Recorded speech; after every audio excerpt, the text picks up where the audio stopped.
একদিন রাতে আমরা বন্ধুরা সবাই মিলে একটি সুন্দর জায়গায় পিকনিক করতে গিয়েছিলাম। রাতের আকাশে তারকাগুলি উজ্জ্বল হয়ে উঠছিল আর চারপাশে শীতল বাতাস বইছিল।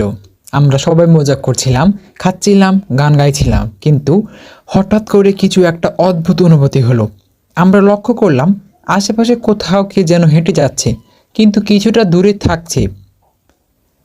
প্রথমে মনে হলো হয়তো আমরা ভুল দেখছি বা কোনো প্রাকৃতিক ব্যাপার, কিন্তু একটার পর একটা সময় সাথে সাথে সেই অদ্ভুত হেঁটে চলা মানুষটার উপস্থিতি আরও স্পষ্ট হতে লাগলো।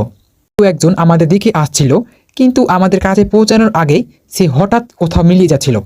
আমরা শুরুতে সবাই ভয় পেয়ে গেলাম, কিন্তু এরপরে একের পর এক অদ্ভুত ঘটনা ঘটতে লাগলো। কখনো দূরে, কখনো শীতল শব্দ শোনা যাচ্ছিল, আবার কখনো মনে হচ্ছিল যেন কেউ আমাদের পিছনে দাঁড়িয়ে আছে। সবাই কিছুটা ভয় পেয়েছিল, কিন্তু আমরা একসাথে সাহস সঞ্চয় করে সেই অজানা উপস্থিতির দিকে তাকিয়ে